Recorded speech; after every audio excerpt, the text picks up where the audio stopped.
también profesor por la misma casa. Es profesor en la Facultad de Teología en Villa Devoto. Colabora en la edición argentina de la revista Emunio. Así que le damos la bienvenida, Padre Andrés, bienvenido a esta tarde.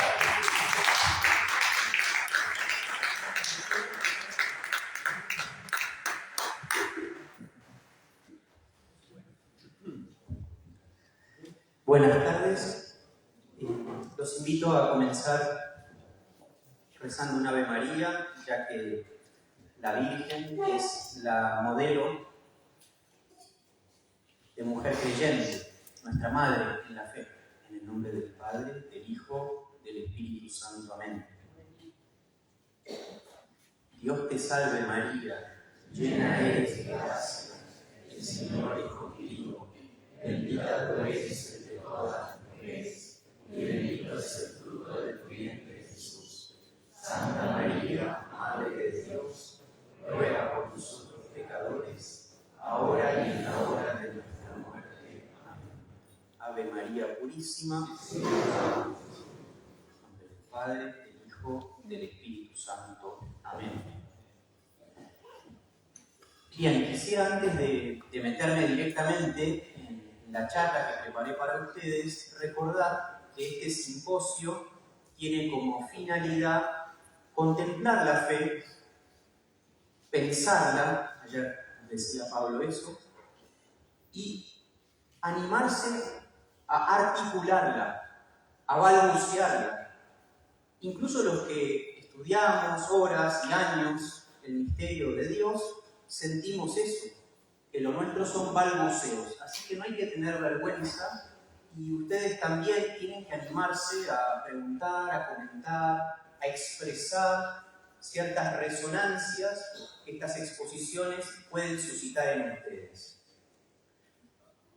El título de mi presentación dice La fe como encuentro, y precisamente Pablo ayer nos decía que lo propio del hombre es el cara a cara, el estar frente a otro y en última instancia también frente a Dios, ¿no? Encuentro etimológicamente tiene que ver con contra, con delante de. Y se me ocurrió como subtítulo aceptación de la gracia divina y ejercicio de la libertad humana para mostrar precisamente la cópula, el et, entre el don de Dios y la potencia del hombre. Así que ya el subtítulo quiere ser una manifestación de lo que es el encuentro de la fe. Voy a hacer una breve recapitulación, o sea, comenzaba ayer Pablo contemplando al hombre en búsqueda, el hombre que tiene preguntas, pero que, como dice magníficamente San Agustín, es él mismo una pregunta, ¿no? Magna quaestio, una gran interrogante, una gran cuestión soy para mí mismo. A mí no me gusta mucho el verbo, es un neologismo, pero lo digo acá, esto de problematizar. Ya no soy un fan de problematizar, pero es importante no caer en el otro extremo de una cierta chatura intelectual o meditativa más bien. Y entonces descubrir que el hombre es un ser abierto. O sea, el hombre que pregunta es un hombre que está en camino, lo que la tradición llamó homo viator. El hombre es peregrino. Y hay un autor, se llama Eric Voegelin, dice que cuando el hombre no pregunta, de alguna manera se desnaturaliza. Y pensemos que ha habido en la historia del pensamiento, de la filosofía, ciertos autores que se enamoraron de su proyecto a tal punto de bloquear las preguntas. Quizás uno de los más célebres sea Marx. Como contrapartida, tenemos en la propia tradición cristiana un ejemplo de pensador muy audaz, como es Tomás de Aquino, que no rechaza nunca una pregunta, ¿no? Qué importante es en el ámbito docente acoger toda pregunta, hacerse cargo de las preguntas, por más incómodas que sean, y tratar de sintonizar, como se dijo en esos días, con ese interrogante. Ahora, yo me pregunto si en el ámbito eclesial somos siempre tan audaces como Tomás de Aquino de no defendernos ante ninguna pregunta. Así que eso es lo primero que me parece bueno, que plantea el simposio, es reencontrarse con la pregunta, con la inquietud, y que la fe, lo vamos a ver, es una respuesta, pero que lejos de anular ulteriores preguntas, las dinamiza, las multiplica. También se habló ayer de el hombre capaz de Dios, ¿no? El famoso Capax Dei, y yo diría, ya que estoy en el ámbito de la fe, ayer no podía ser dicho porque era el ámbito del preámbulo, del atrio, pero este Capax Dei es Trinidad, es un Dios Trinidad. Entonces no es tan raro, como concluía Pablo, que el hombre sea capaz del encuentro, porque Dios mismo es comunión. Entonces podríamos decir, Capax Dei, capaz de Dios, igual capaz de comunión. Y no tenemos que ir por menos que eso. Entonces, para terminar quizás este primer momento, hay el famoso teólogo que fue citado esta mañana por Verónica, Karl Rahner, tiene un libro que se llama Oyente de la Palabra. El hombre es esencialmente una oreja, uno que está abierto. Y esto que dijo Rahner es de la más pura tradición cristiana. El latinazgo sería la potencia obediencial, ¿no? La potencia obediencial. O sea, el hombre capaz tiene la potencia para escuchar. ¿Para escuchar qué? Y decimos, incluso a Dios. Pero si la oreja está tapada, ¿de qué me va a servir que me den la mejor música, la mejor respuesta? Entonces, como diría la parábola del sembrador, qué importante es remover la tierra. Y la tierra somos nosotros, son nuestros sentimientos, las cosas que nos pasan, las preguntas. Esta mañana Verónica y Gerardo se animaron a desplegar un poco cómo Dios en su infinita misericordia sale a nuestro encuentro y responde a nuestras preguntas, a la pregunta que somos. Pero es una manera de responder muy delicada, a modo de invitación, a modo de propuesta. Dios que corre el velo. Ellos lo saben muy bien, pero no lo dijeron. Piensen que ellos, Pablo fue profesor mío, Gerardo fue profesor mío, Verónica no, pero es una maestra. Así que para mí es muy lindo estar en su compañía. Pero vieron que el término revelar, lo dijo Verónica, es correr el velo, pero también paradójicamente es volver a situar el velo. Así que esto se lo dejo y me gustaría que quizás lo retomáramos más adelante. Cómo la revelación de Dios es tan luminosa que de alguna manera nos vuelve a cegar y nos vuelve a poner de rodillas frente al misterio y nos vuelve a la pregunta. ¿No? Fíjense, la Virgen María, cuando ella recibe el anuncio, pregunta, ¿no? ¿Cómo será esto? No es que creer anula la pregunta, sino que ya lo dije, la dinamiza. Distinto como pregunta Zacarías. O sea, hay maneras y maneras de preguntar, dentro o fuera de la fe. Como un reaseguro o como un querer meterme más allá en el misterio, ¿no? Pablo decía ayer que uno puede buscar desde la necesidad o desde la sobreabundancia. La Virgen busca desde la sobreabundancia, porque ha sido tocada, quiere más, no se conforma con eso, sino que va por más. Entonces, a mí me tocaría desarrollar un poquito el misterio de la fe como aceptación. O sea, lo primero que quiero decir es, la fe es aceptación. No es palabra primera, sino que es una palabra segunda. O si quieren, podría ser una palabra tercera.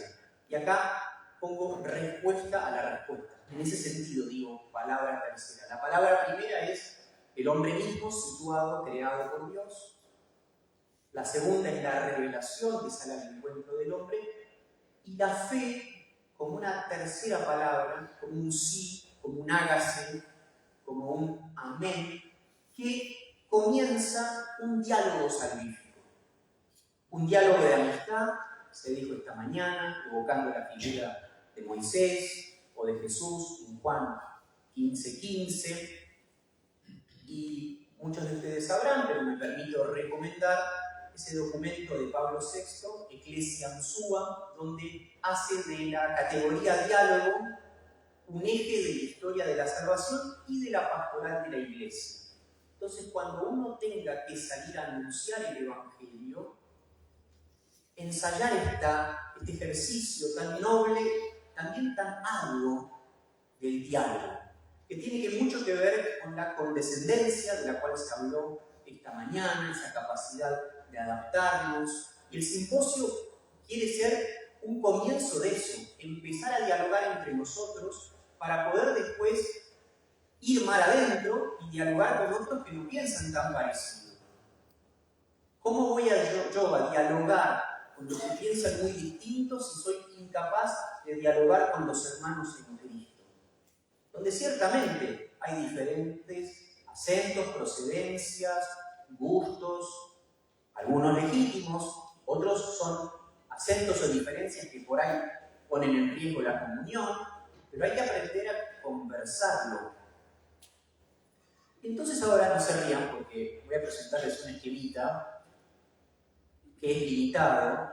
No me propongo decir todo lo que se puede decir sobre la fe, sino que se me ocurrieron 7 binomios, hay más, y si quieren al término de la charla podemos jugar con algún otro binomio más, pero pensé en estos 7 y con un cierto orden pedagógico de la exposición, que es totalmente cuestionable porque la fe es una sola y decimos que teología es, ¿qué cosa?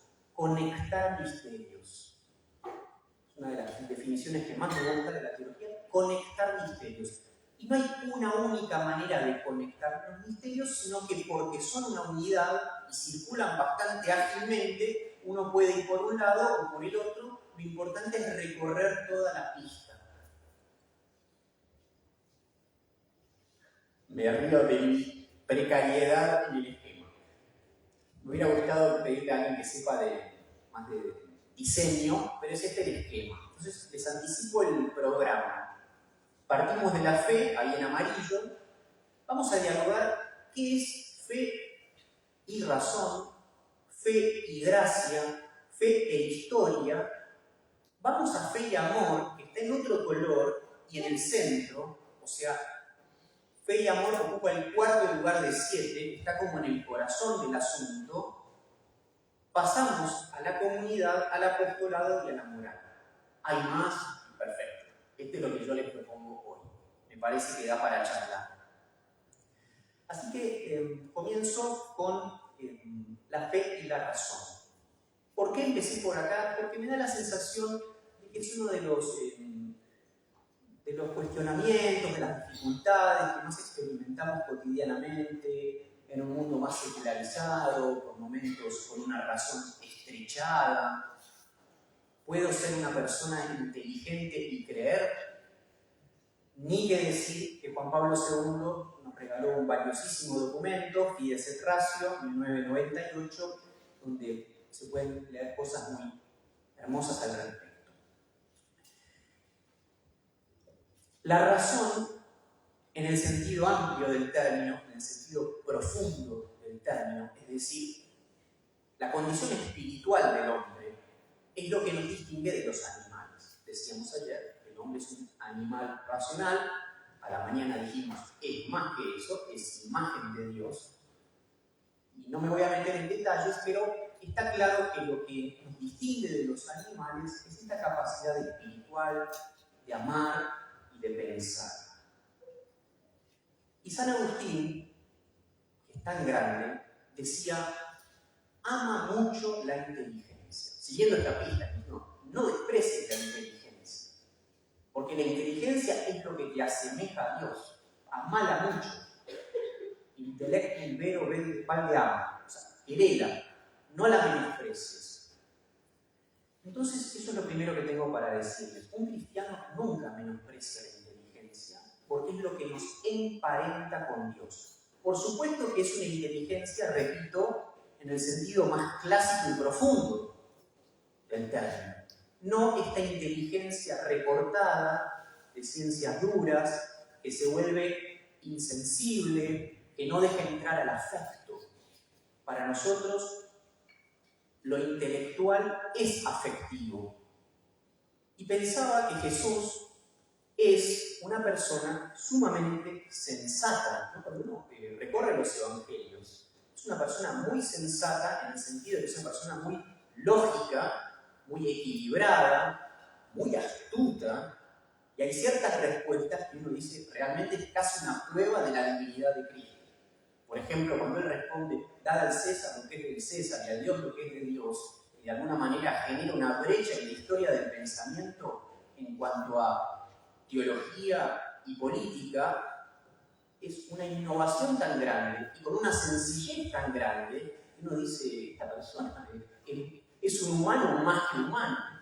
Bien, entonces, para nosotros que creemos, decir que Jesús es lógico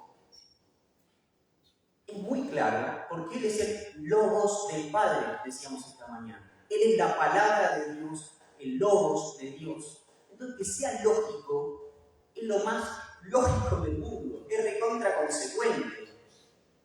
Para nosotros muchas veces no nos paramos en ese lugar de la lógica de Dios y de Cristo y pensamos que creer de alguna manera es dejar esa dimensión, como si hubiera, al menos yo lo siento, un cristianismo un poco acomplejado en ese sentido. Así que a mí me gustaría que, entre todos, yo el primero, fuéramos como perdiendo los complejos frente al binomio fe y razón. Y luego, dice San Agustín, que creer es pensar, ¿no? La famosa frase que después va a tomar Santo Tomás, creer es pensar con asentimiento. Simultáneamente vos reflexionás y asentís. El asentimiento es como una cierta fijación, una cierta determinación, pero en simultáneo hay un movimiento de ideas, porque eso es pensar, ¿o no?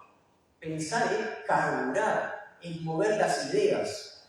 Y está la palabra latina, la etimología dice, aunque no es tan seguro, cogitare, coagitare, ¿no? Cursaba con el padre Ferrara, que decía que cogitare era como un cóctel, ¿no? Vos batís ideas en tu cabeza. Entonces hay que poner las ideas en movimiento. Y eso también es creer, porque dice el gran San Agustín que la fe que no es pensada no es, nula es. O sea, no hay fe. Después veremos con qué profundidad, con qué carisma personal. Obviamente que no todos están llamados a pensar la fe de la misma manera, ¿sí? Pero si no hay pensamiento, no hay fe. ¿Por qué? Porque nos acercamos al fanatismo, a la ideología, a lo que se conoce como fideísmo. De manera que acá el encuentro entre fe y razón nos hace navegar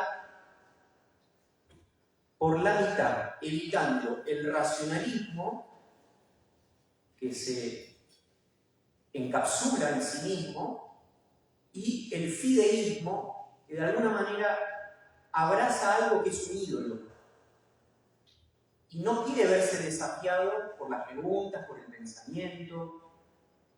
Y es muy fácil, digamos, si no escuchas, si no pensás, vos seguís y no tenés por qué hacer ese ejercicio de salir de la caverna permanentemente. Estamos siempre saliendo de la caverna porque estamos siempre convirtiéndonos.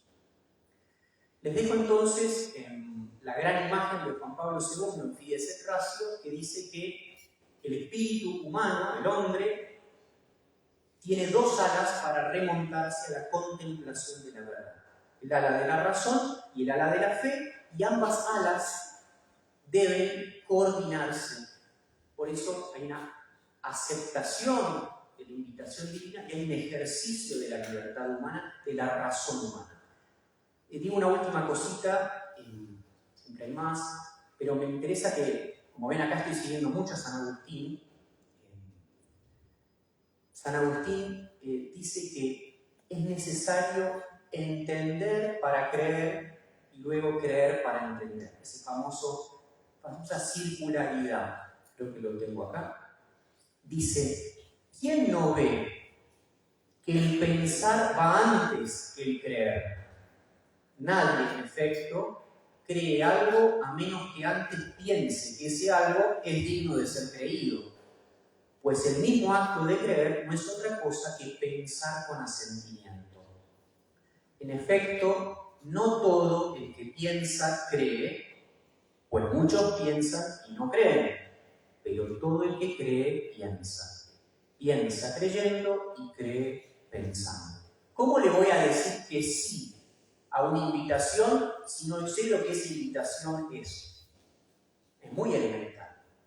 La Virgen, cuando dijo sí, algo entendió.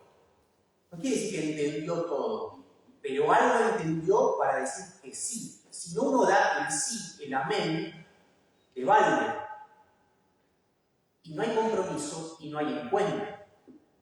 Luego, cuando uno cree, va accediendo a un entendimiento superior. Pero acá, entonces, la lógica no es de la exclusión, de la dialéctica, sino es una lógica del diálogo, del espiral, del ir reforzándose y haciendo camino. Fe y razón.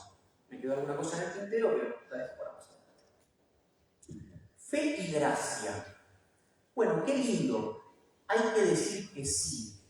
Pero la Iglesia siempre fue muy sensible a que el hombre no creyera que podía creer por sí solo. Como dice Pablo magníficamente, nadie puede decir Jesús es el Señor si no está movido por el Espíritu Santo. O sea, reconocer a Jesús como el Señor. Decir, entro al misterio de Dios revelado en Cristo, es un don. Por eso hablamos de una fe teologal. Hay una fe humana que no hay que despreciar y que nos muestra que las dinámicas cristianas no están en contra de las dinámicas humanas, sino que las asumen y las potencian. Por ejemplo, se habla de la fe literaria, ¿no? Un pensador como Santiago Kovatlov dice claramente que existe una fe literaria. ¿Qué es eso? Que el tipo, cuando va a escribir una novela o se sienta a escribir un poema, tiene una cierta fe de que algo va a poder sacar de su corazón y va a estar allí. Y escribir una novela es un trabajo muy arduo, no es una pavada. Entonces hay momentos de duda, de noche, donde uno dice, ¿lo logro o no lo logro? Como cuando alguien escribe una tesis, ¿no? Hay un conflicto interior. Y el autor, el artista, persevera convencido de que lo va a lograr, de que tiene algo para decir y va a encontrar las fuerzas. Inspirado, más, menos. Una fe literaria, donde no estamos hablando explícitamente de la gracia divina, aunque sabemos que todo es gracia, ¿no? Y lo mismo podemos hablar de una fe científica. Es decir, el científico emprende una investigación convencido de que hay una ley en la naturaleza que él podrá desentrañar. Pero él no va a enfrentar una investigación de meses si no tiene la convicción de que hay un logos oculto. Y porque sabe que hay un logos oculto, porque confía en eso, se embarca. Bueno, la fe de la cual estamos hablando, la fe en Jesús, es una fe teologal porque tiene a Dios como objeto, se refiere a Dios, ¿sí? Cree que Dios está allí, que es amor, y le cree a Dios. Voy a poner acá más fácil. La fe es teologal porque cree en Dios en un doble sentido. Dios como objeto o sujeto queda un poco feo, pero lo que quiero decir es que Dios es lo que se cree. ¿tá? Dejé de creer en mi capacidad de escribir una novela. Ahora creo que Dios existe, que es amor, que se ha revelado. Él está en el centro, en el horizonte. Pero además le creo a Él. Creo en su palabra. Y, en segundo término, la fe teologal porque procede de Dios. Porque Él me auxilia. porque el Espíritu Santo viene a ayudarme. Nosotros no podríamos remontarnos al misterio de Dios por nosotros mismos. Entonces, fíjense la delicadeza de Dios, que viene a nuestro encuentro, corre el velo, muestra el rostro y además nos alza para que podamos llegar a Él. Y todo esto sin anular nuestra libertad, nuestra naturaleza, porque Dios, como buen Padre, no suplanta, no eclipsa, no anula. ¿Tá? Un buen Padre promueve. Y la famosa frase que tienen ahí, la gracia supone la naturaleza y la perfecciona. Bueno, daría para mucho, pero ¿qué significa esto de la gracia supone la naturaleza? ¿No? La gracia cuenta con la naturaleza, la deja ser, no la vuelve superflua, sino que ella tiene su lugar y más que tener su lugar como de prestado, adquiere su justa estatura. La naturaleza humana, la razón, la afectividad, sale potenciada, sale como adulta, madurada del encuentro con la gracia, ¿no? Entonces, la razón, la naturaleza en general, no es menos por encontrarse con Dios, sino más. Esto me parece muy importante que lo podamos pensar y comunicar, porque creo que es el máximo tesoro que tenemos y es lo que menos el mundo espera escuchar. Hay un gran prejuicio con que el cristianismo, la fe, de alguna manera te pide ser menos humano, deja algo de tu identidad. Y es absolutamente lo contrario. Pero ¿qué pasa? Que no estamos pudiendo dar esa imagen, que nuestra vivencia de la fe no transmite una humanidad más plena. O sea, el cristianismo como el mejor humanismo. Decía Gerardo, citando Gaudium et Spes 22, que Cristo no solo revela el misterio de Dios, sino que le revela al hombre su propio misterio humano. Y no es simplemente como proyectar, ¿no?, una lámina de PowerPoint, sino que Cristo es un modelo que te atrae. Por eso dicen los grandes, es maestro y médico. O sea, es modelo, es maestro, es imagen, para usar la terminología bíblica, pero además sana, te eleva, te permite ser eso que Él te está mostrando. No es un modelo distante que te presenta una condición humana luminosa y te deja para que te arregles. Ahora, creo, Señor, aumenta mi fe. O sea, ese es el gran desafío, ¿no? Entender que nuestra fe es limitada y que necesitamos que Él nos vaya confirmando que la fe es un don, que la fe es gracia. Y dice Pablo, ¿tú qué tienes que no hayas recibido? ¿No? O sea, aprender a pedir, ubicarse en ese lugar de niños. Bueno, fe e historia, esta mañana se habló mucho del tema. La progresividad de la revelación y el escándalo que eso supone, ¿no? Verónica lo decía con una cita de Karl Rahner, el escándalo de un Dios que no es abstracto, sino que es un Dios que se compromete con la historia. Y esto, bueno, ya generó crisis que están atestiguadas en el Nuevo Testamento, pero al día de hoy, qué dificultad para creer en un Dios que interviene en la historia, que es capaz de resucitar al Hijo. Muchas veces es como que, no, bueno, podemos decir que la resurrección es una cosa que ocurre más en nosotros que en Él. ¿Por qué? Porque no estamos convencidos de que nuestro Dios camina con nosotros en la historia. La palabra se hizo carne, se hizo hecho, ¿no? Del verbo hacer, es un hecho. Tanto en griego como en latín está muy claro. Aconteció, egeito, aconteció, el realismo de nuestra fe. Y eso, bueno, es muy lindo, pero de vuelta compromete, ¿no? Y ayer hablábamos de la importancia de comprometerse, de involucrarse. Si nuestro Dios se involucra, yo no puedo responderle no involucrándome. Lo que la filosofía siempre soñó, ¿no? El universal concreto, ¿no? Y eso es, la palabra se hizo carne. Es un misterio inmenso. Jesús entonces es historia, lo decían muy bien tanto Verónica como Gerardo esta mañana. Jesús es historia y tiene historia.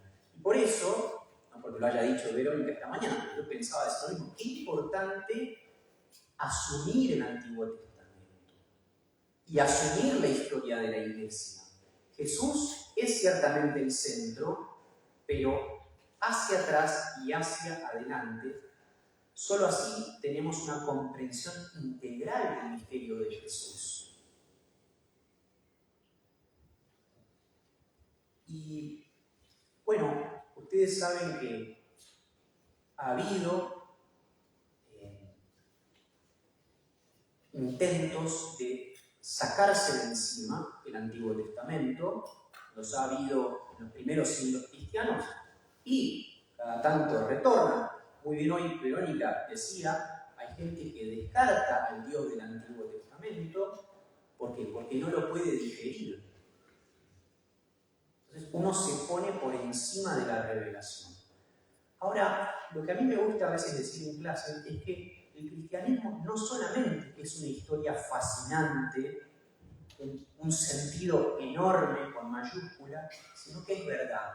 Y ahí es donde, de alguna manera, entra en otra categoría respecto de otras sagas, qué sé yo, El Señor de los Anillos, Crónicas de Narnia, Star Wars, perfecto, Shakespeare, muchas historias inspiradoras, evocadoras, que tienen su verdad poética, pero no son verdad en el sentido fáctico, no son historia, ¿no? Yo por Cristo puedo o quisiera al menos dar la vida porque es real, ¿no? Yo no voy a dar la vida por Frodo o todos esos personajes, ¿no?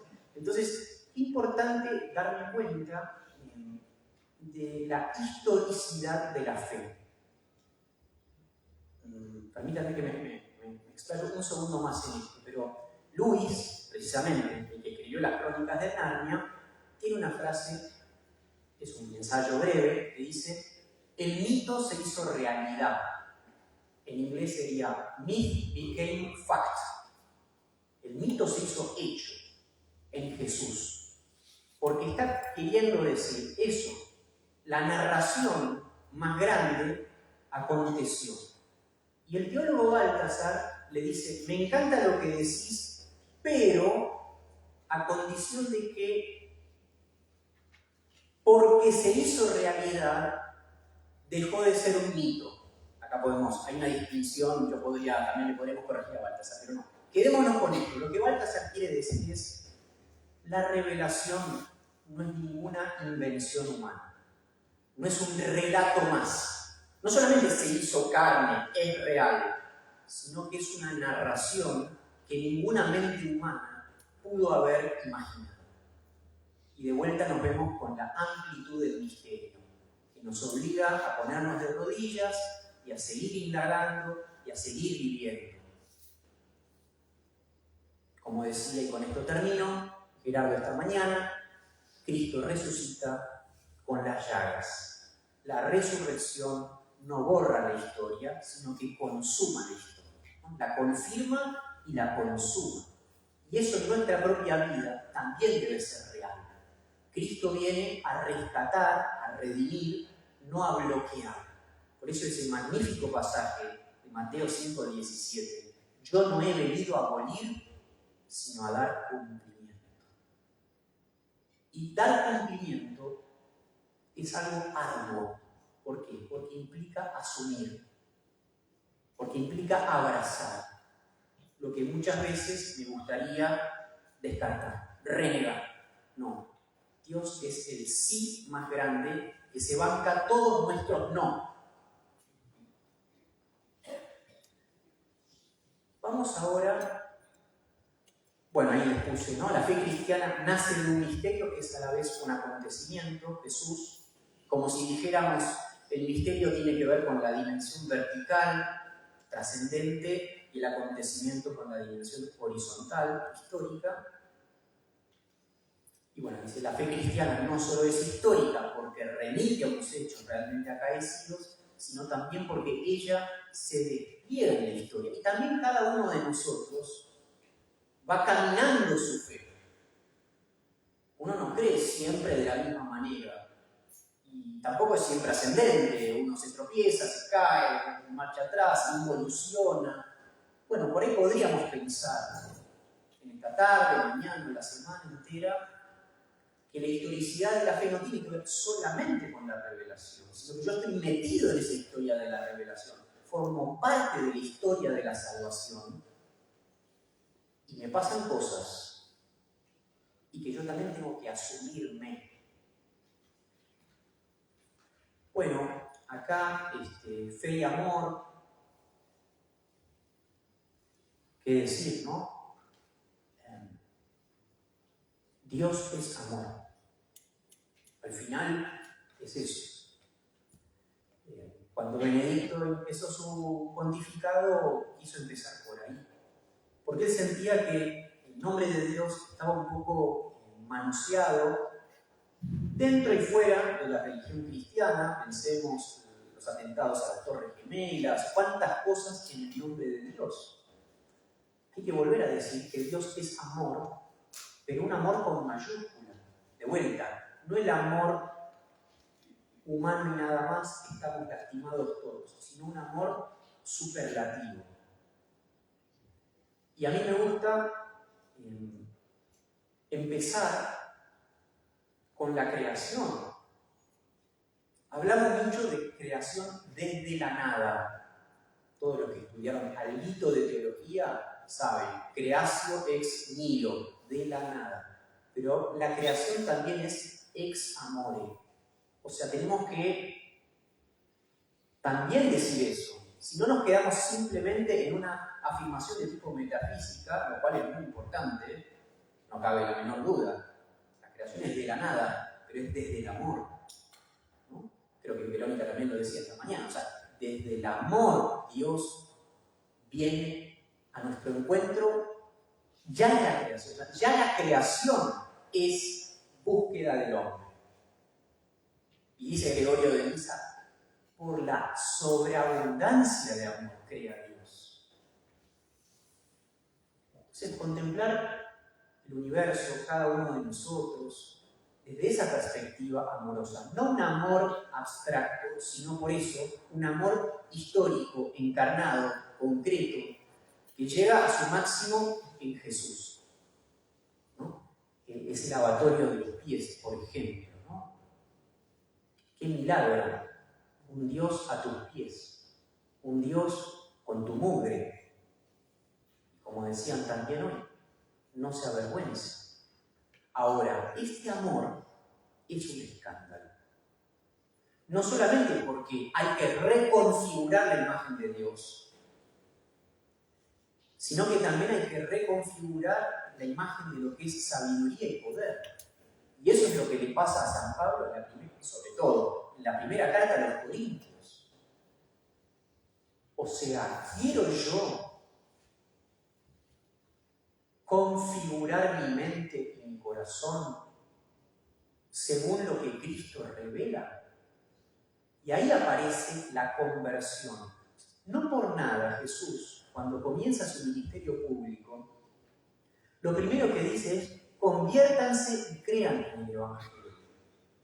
Esa conversión es cambio, no es ante todo una conversión moral, una conversión de conductas. La va a suponer ciertamente, pero es una conversión de paradigma, de mente, como la propia palabra griega lo dice, metanoia. O sea, hay un cambio de mentalidad. Entonces, creer es todo un proceso pascual.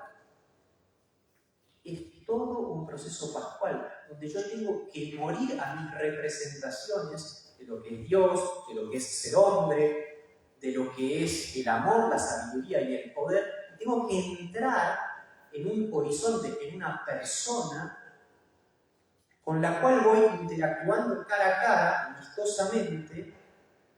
Dice Pablo, ya no vivo yo, Cristo vive en mí, y se da esa santa metamorfosis por la cual yo empiezo a ser otro Cristo. Pero todo progresivamente, con paciencia, con mis pecados, que no me salen. Y ahí tengo que entrar en como el segundo acto de fe, que es la misericordia de Dios, ¿no? De la mano de la paciencia. En el fondo, ¿crees en Dios? ¿Significa crees en el amor de Dios? Es la misma pregunta. Y eso se verifica no tanto intelectualmente, sino en la vida. En si sos capaz de ir a confesarte por enésima vez. ¿Cómo te sentís al confesar tus pecados? Yo no le pido a nadie, a mí tampoco, estar orgulloso de los pecados y celebrarlos, pero me doy cuenta que la gente que mejor se confiesa es la gente que más sencillamente se confiesa, la que tiene más alma de niño, la que no se da corte, la que dice, hice esto, me la mandé, ¿y qué va a hacer? Si uno hace mucho escándalo por sus pecados, está revelando, por oposición, que tenía una gran idea de sí mismo. Entonces, uno se va dando cuenta que entra en el amor de Dios, que cree en el amor de Dios, cuando su corazón se hace más niño y de verdad confío que Dios es bueno y que me quiere desde siempre y que yo no tengo que ser bueno para agradarlo, porque lo agrado desde el primer instante porque Él me crea amorosamente. Bueno, acá quisiera, es un montón esto, pero vamos a decir, a ver, 3 frases que me parecen icónicas. Está muy cortito, muy chiquito, ¿no? La primera es de Juan, ¿no? Juan, como decía hoy Gerardo, lo vio todo, lo vio. Nosotros hemos conocido el amor que Dios nos tiene y hemos creído en el amor. Recordemos que conocer bíblicamente es experimentar, es amar, ¿no? Adán conoce a Eva, María no conoce varón. Conocer es una experiencia honda de amor. Entonces, nosotros hemos experimentado el amor y hemos creído en el amor. De la misma mano, dice Baltasar, solo el amor es digno de fe. Cuando hablemos de la credibilidad, tal vez podamos hablar luego de la charla, la credibilidad es esa cualidad de algo para despertar mi confianza, mi adhesión. Algo me tiene que parecer razonable, atrayente, para que yo diga, estoy. Y no hay nada más atrayente y nada más razonable que el amor. Solo el amor es digno de fe. Y el cardenal Newman dice, creemos porque amamos. Una formulación sintética al máximo y grandiosa, porque, de vuelta, ¿qué es creer? Es tener confianza en alguien. Y vos confiás en lo que amás. Vos confiás en tus padres, en tus hermanos, la gente que sabés que te va a hacer bien, ¿no? Hay como una sintonía ahí. Pero bueno, yo creo que la frase de Newman, si bien es genial, puede ser perfeccionada en el sentido siguiente. Creemos porque amamos y amamos porque hemos sido amados primero. Siempre la primacía del amor. Está supuesta, ¿no? Pero quiero completar el pensamiento. Bueno, creo que vamos. Fe y comunidad. Bueno, la fe, dijimos al principio, es aceptar mi invitación. ¿Sí? Es decirle que sí a alguien que me cuenta algo de lo cual yo era ignorante. Entonces, necesariamente, la fe es comunitaria, es eclesial. Porque aunque haya sido una sola persona, la catequista, mi abuela, el cura, en esa persona está la iglesia, está la comunidad de fe que se remonta incluso a Israel. Entonces, no hay manera de creer solo, porque recuerden, no es una invención, no es una narración, es un regalo, es una propuesta que me viene de fuera y que es superadora. Eso es revelación. Entonces, creer significa que yo creo con otro que me ha hecho el anuncio. Dice Pablo que la fe nace de la predicación. Fides ex auditi. Yo tengo que escuchar. Y en ese alguien que me ha hablado está la comunidad. ¿Y qué es lo que me cuenta la comunidad, la iglesia? Me cuenta esta historia de amor. Es así. Alguien me cuenta la historia de amor. Y me dice, vos sos parte de esta historia de amor. ¿Te lo crees? ¿Querés caminar con nosotros? Y uno dice, sí, pobremente. Y además aprende a decir que sí de la mano de otros. Aprende a rezar de la mano de otros. ¿No? El que, como hoy decía Gerardo, o sea, la fe nos regala una familia. El que cree nunca está solo, dice Benedicto en otro lugar. ¿No? Y si se fijan, la liturgia muestra esto de manera admirable en el bautismo. En el bautismo se pregunta qué vienen a pedir a la iglesia para que quede de manifiesto que nadie es impuesto, ¿no? La fe no se impone, sino que se pide. Pero se pide porque hubo un anuncio previo. Y entonces el sacerdote pregunta, ¿no? ¿Crees en Dios Padre? ¿Crees en Dios Hijo? ¿Crees en el Espíritu Santo? Nuestro credo de los domingos no es más que el desarrollo de esas preguntas bautismales. Repito, el credo que rezamos es la prolongación de ese momento bautismal, con la triple pregunta. Y en la triple pregunta está la Iglesia Madre que me hace la propuesta. Yo no podría creer si la Iglesia no me hiciera el anuncio, que luego se concentra en la pregunta. Entonces, el creo es simultáneamente un creemos. Es lo que el catecismo llama el yo eclesial. Yo no creo nunca en soledad, sino siempre como parte de un cuerpo. Y ahí aparece, bueno, que la fe es apostólica, o sea, no solo es eclesial, sino que es apostólica, tiene ese fundamento de los 12 y sus sucesores. Y el bellísimo texto de Lumen Gentium, ¿no? Que Dios no quiso salvar aisladamente, sino formando un pueblo.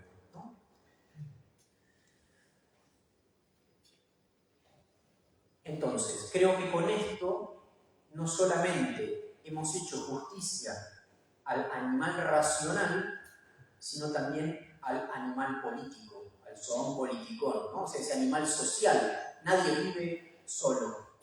Bueno, lo que quiero que veamos es cómo la fe cristiana va como recogiendo las pistas que el hombre natural va descubriendo y las recoge y la lleva a plenitud. O sea, no tengo que renunciar a nada genuinamente humano para ser cristiano. Sí es verdad, y lo confieso, hay un momento de crisis, un momento dramático, pascual, por el cual yo tengo que morir a ciertas cosas que creía que eran genuinamente humanas y eran más bien una tergiversación de lo humano. Porque uno termina acostumbrándose a ciertos modos de actuar o de pensar o de sentir que son más bien modos caídos. Y me aferro a esos modos y los confundo con lo que son mi identidad. Y viene Cristo, que es médico y que a veces mete el bisturí y separa ¿no? Lo que es escoria de lo que es oro. Bueno, fe y apostolado, porque ¿qué? La comunidad que hizo conmigo tuvo un gesto apostólico, me anunció. La iglesia apostólica, la iglesia enviada, vino a mí y yo respondo con la misma dinámica de amor. Es decir, si la fe es amor, el amor tiende a comunicarse. O sea, el amor no se puede callar. Si es sincero, de alguna manera se deja ver, implícita y también explícitamente. O sea, es muy difícil que alguien quiera mucho a una persona y no hable de ella. Novia, novio, un buen amigo, o sea, va a ir apareciendo. O sea, tu familia se va a dar cuenta que esa persona forma parte de tu corazón, porque cada 2 por 3 la mencionás, ¿no? Entonces, uno no puede callar lo que ama. Me viene entre muchos textos el de Jeremías, ¿no? Jeremías 20, ¿no? Como él dice que tenía como un fuego. Jeremías sería muy ardoroso, ¿no? Tenía como un fuego dentro que le quemaba los huesos y él trabajaba por acallarlo y no podía. La palabra de Dios se imponía. Lo que ya vimos esta mañana, ¿no? Pedro y Juan, no podemos callar lo que hemos visto y oído. Es esa sensación de que me tomen la vida, pero esto no lo puedo silenciar. Y me gusta Pablo, que dice, creí, por eso hablé. O sea, el creer lleva al hablar. Y de vuelta, hablar ya es un acto lógico, es un acto verbal, o sea, intelectual, algo sensato sale. Aunque sea por momentos balbuceante, cuanto más te querés remontar. Pero lo elemental lo decís y lo decís como podés. Por eso la marca de un buen poeta, y podríamos decir de un buen profeta, y por ende de un buen cristiano, es que habla por necesidad. O sea, siente que lo tiene que decir. Y fíjense que esto, acá es perfectamente donde se encuentra el mandato divino y el corazón humano. Cuando Jesús nos manda, al término de los evangelios, a predicar a toda la creación, a todas las naciones. O sea, no es un mandato que llega como un aerolito, una cosa ciega que nos hace violencia. No, es de alguna manera la pista para desplegar una lógica que la propia fe lleva dentro. Entonces, aprender a ver los mandamientos de Jesús como naciendo de la lógica del amor teológico, ¿no? Pero bueno, eso también implica una conversión.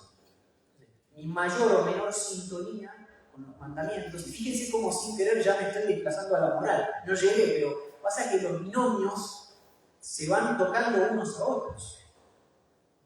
Pero antes de ir a esto, de la moral, quiero esta frase de Pablo en la primera Tesalonicenses. Sentíamos por ustedes tanto afecto que deseábamos entregarles no solamente la buena noticia de Dios, sino también nuestra propia vida. Creo que Gerardo también decía esto esta mañana. O sea, yo no puedo anunciar la entrega de Cristo de otra manera que entregándole. O sea, no hay otra manera. O sea, yo voy, ¿qué celebramos en la misa? La entrega de Cristo.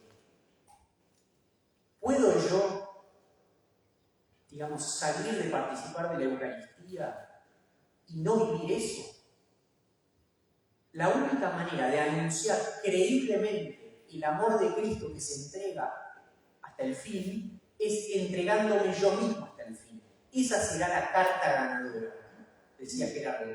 La carta ganadora de Jesús fue esa. Cuando se acabaron todas las demás cartas, va a ser distinto con nosotros, que somos mucho menos eficaces a la hora de hablar y de tener gestos.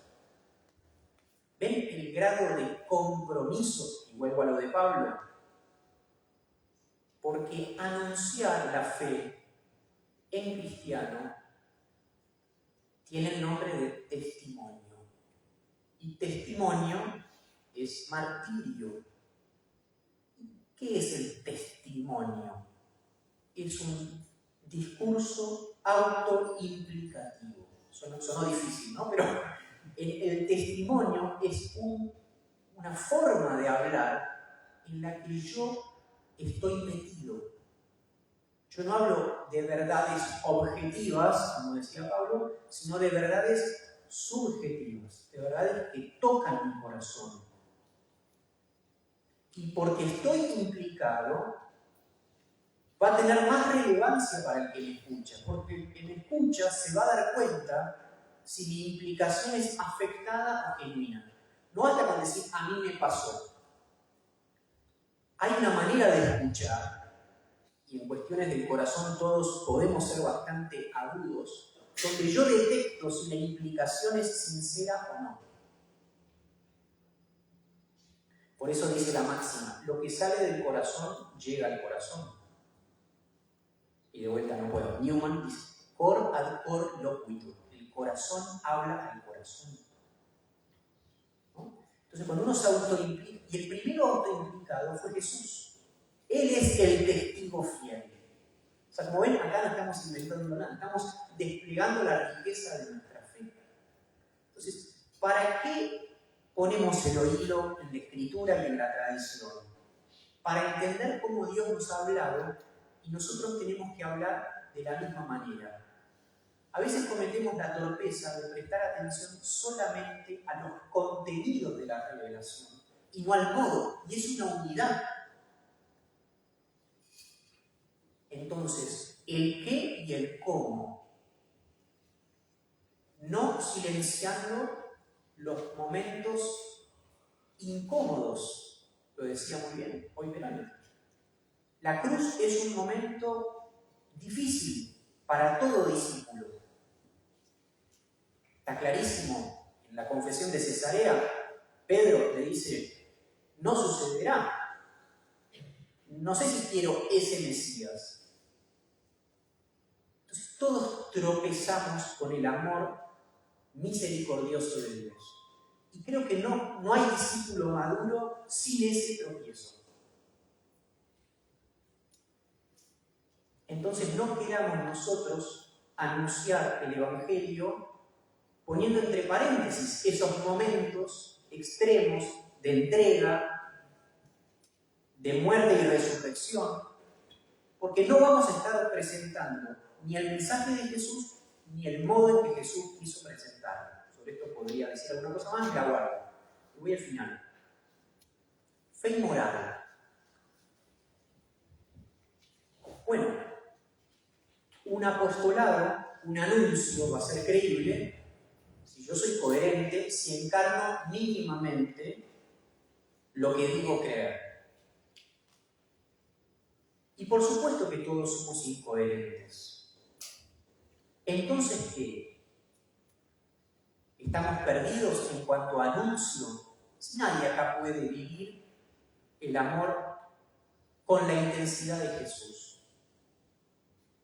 Pero sí podemos confesar nuestra miseria a la luz de la misericordia de Dios. Y creo que eso puede resultar más convincente, más creíble, más evangelizador que una santidad impostada que no es. Es muy importante ser auténtico y mostrar que nuestra fe tiene un camino y que en ese camino la misericordia de Dios puede y quiere abrazar lo que no nos sale. El punto es si tengo la valentía de confesar eso o si quiero que la revelación, mejor dicho, que Dios sea a mi imagen. Entonces es como que si a Dios lo llevo a la caverna, en vez de tratar con sub y baja de ir hacia afuera, no, más fácil que Dios entre en la caverna, que entre en mis esquemas, que entre en mis hábitos. Fíjense lo que dice Tertuliano. Jesús dijo yo soy la verdad, no yo soy la costumbre. ¿Qué quería decir? Yo soy la costumbre yo soy lo que hacemos todos. No, Jesús no vino a ratificar nuestras costumbres. vino a desafiarlas, porque sabe que estamos hechos para más. Buen samaritano. ¿Quién tuvo? ¿Quién fue el prójimo? El que obró misericordia, el que tuvo compasión. Andá y haced lo mismo. Entonces, si bien Jesús dice, yo soy la verdad y yo soy la costumbre, pero quiere que esa verdad engendre nuevas costumbres. Y voy terminando. Por eso, Santiago, ¿no?, dice, la fe si no va acompañada de las obras está completamente muerta. Por poner, yo acá pongo los versículos más contundentes. Imagínense que de todo hay una chorrera. Dios le propone al hombre una relación de entrega mutua total, no parcial, total. Y eso implica también tus hábitos. Esto es alianza, una pertenencia mutua irrevocable. No son contratos y servicios. Es, ustedes serán mi pueblo y yo seré su Dios. Es la identidad de uno y de otro que están intercambiándose. De manera que Dios ya no puede ni quiere decirse sin nosotros y viceversa.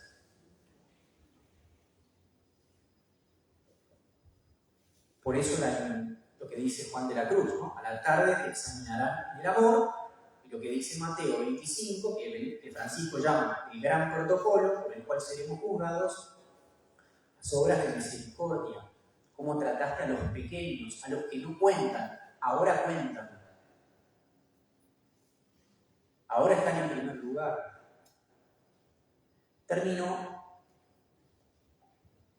Empecé con María, termino con María, porque el ángel le dice, Isabel le dice, feliz de ti por haber creído. Entonces, este binomio se podría llamar, es el octavo, pero no. El octavo era la eternidad, ¿no? En la Biblia el 8 es la felicidad, la bienaventuranza, o sea, fe y felicidad. ¿Qué tal la alegría cristiana? ¿No? Plenitud, el mejor humanismo.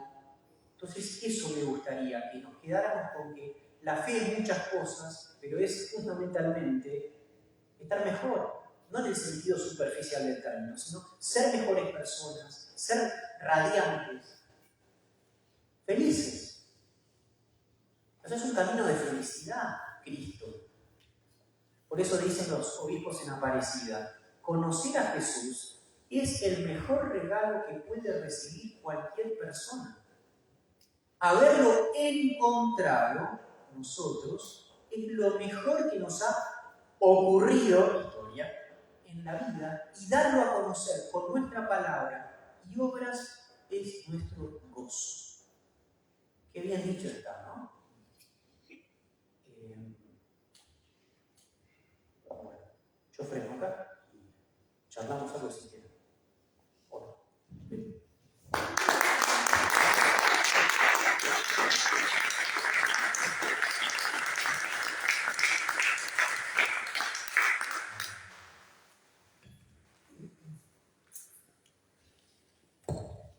Hacer preguntas y si no nos vamos a tomar fresco.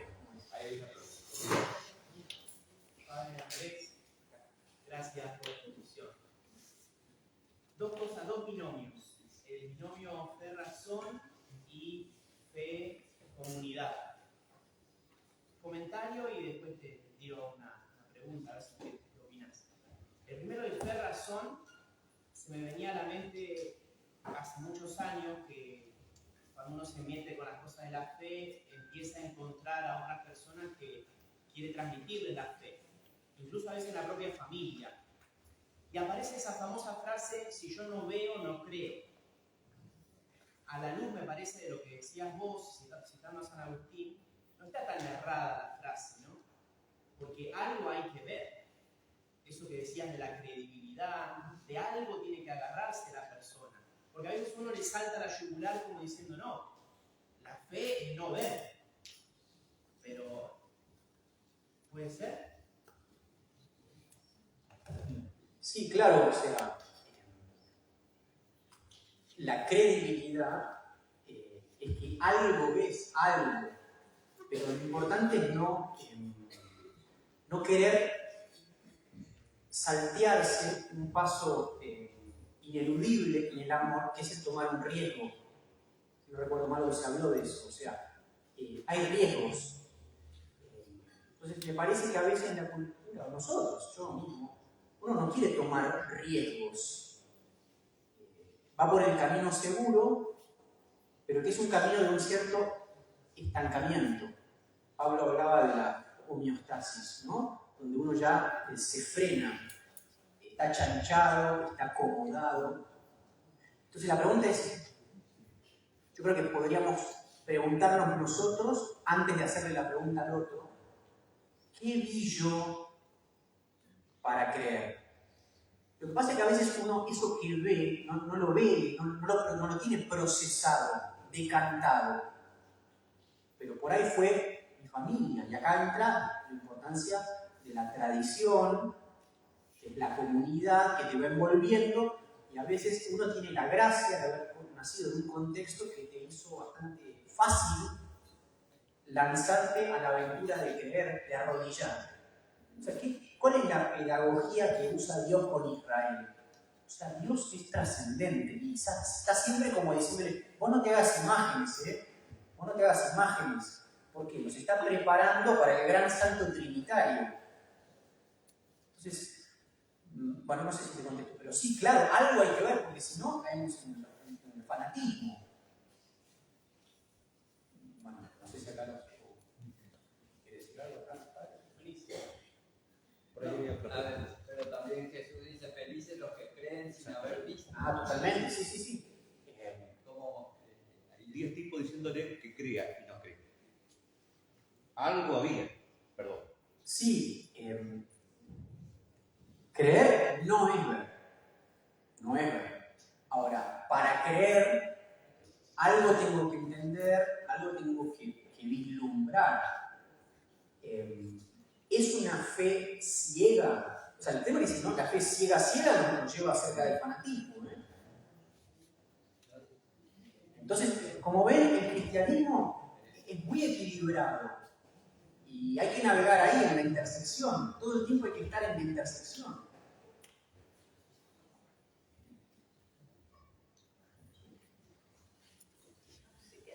Y la otra tenía que ver con la fe y la comunidad, con lo que citabas de Benedicto, porque me acordaba que en la primera homilía con Papa, esto, ¿no? El que cree nunca está solo. Y hacía memoria de cómo la letanía de los santos, por ejemplo, que lo fue acompañando desde que el Papa Juan Pablo había muerto, la elección propiamente, en la procesión de entrada de la misa, y cómo él se aventuró, siendo Papa, ya con esta convicción de que el que cree nunca está solo, a modificar el ritual del bautismo. Porque en el rito de recepción decía Sofía, esta comunidad te recibe. El sacerdote haciendo la señal de la cruz, ¿no? En la frente de los padres y padrinos, esta comunidad te recibe. Y él, que siempre fue, después se demostró siendo Papa, como de la liturgia casi que no tocarla, ¿no? El saludo de la paz, por ejemplo, dijo, sería bueno que esté en el ofertorio con el rito ambrosiano, pero nunca lo hizo, quedó en una nota al pie de página. Sin embargo, en el rito del bautismo cambió. No es esta comunidad te recibe, sino la iglesia de Dios te recibe. Como que amplió el panorama porque la comunidad, que él lo vivió desde el principio, es muy grande y la comunidad cristiana es muy grande. Está bueno el dato, no lo tenía presente. Ciertamente cada iglesia, cada comunidad parroquial no deja de ser la iglesia. Quizás con esa expresión se pone más de manifiesto o se quiere salir al paso de... Porque es verdad que hubo en las últimas décadas un cierto reduccionismo de las comunidades, de cómo entender la iglesia. Lo que me surgía, me vino así, es el texto de Hebreos, ¿no? La nube de testigos. O sea, estamos rodeados de una nube de testigos.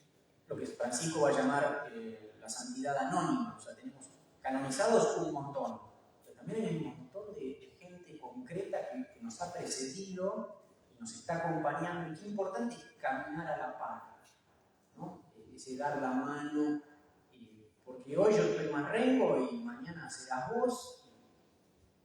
Pero lo que me interesa, y perdón que sea redundante, es una dinámica humana. ¿Ven? Como, o sea, en el fondo no dejo de ser humano, sino que soy más humano desde Jesús.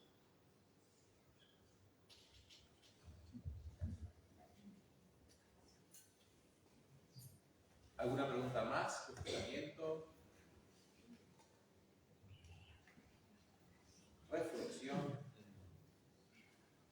Yo pensaba, con respecto a lo que decía Jonathan, el tema de la I católica, ¿no? Usted mencionó al principio. ¿Por qué no a veces el creer también está apoyado en ciertas revelaciones que da Dios? ¿No? La Sagrada Escritura, la tradición y también experiencias personales, propias, familiares. Tiene que ver con no solo lo tangible, sino también lo que podemos pensar, reflexionar.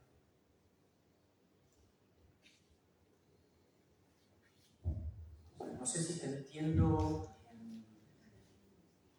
que la reflexión te ayuda a creer. ¿Eso quiere decir? Sí, claro. Porque pensar es propio del hombre, ¿no? Uno vive cosas, hablar, tanto que Verónica hablaba hoy de la escritura. O sea, es como que Israel hace el proceso del ser humano. ¿Vieron que cuando uno habla, ordena sus ideas? Y la narra, pero es así. Uno va entendiéndose a medida que formula. Por eso es tan grave en nuestra educación en general, incluida la cristiana, el déficit narrativo. Porque se habla mucho en teología y en catequesis de narración, pero eso no significa que nuestra catequesis sea más narrativa. De hecho, yo pienso que no lo es. Porque los catecúmenos no tienen las historias de la Biblia. La catequesis era mucho más narrativa, en el preconcilio casi te digo, que ahora. Vuelvo, ¿por qué es importante la narración? Porque, primero, por el nivel de concreción de la historia, y además porque uno cuando va narrando se va comprendiendo. Entonces, si no te entiendo mal, vos lo que decís es que necesitas reflexionar, decantar, poner en palabras tus vivencias, para que eso también te ayude a decir, hay agua en la pileta. O creo que hay agua en la pileta. Porque de vuelta, no es que lo ves, pero decís, me parece que sí. Esto de poder ver, puede haber como las dos vías de la conversión, ya sea por la predicación, porque alguien me muestra, o sea, la fe es algo que se transmite. Entonces alguien me muestra, alguna verdad me está mostrando. Entonces algo que alguien me predica la fe, me la muestra, y si no es por la predicación es por cruz, muchas veces.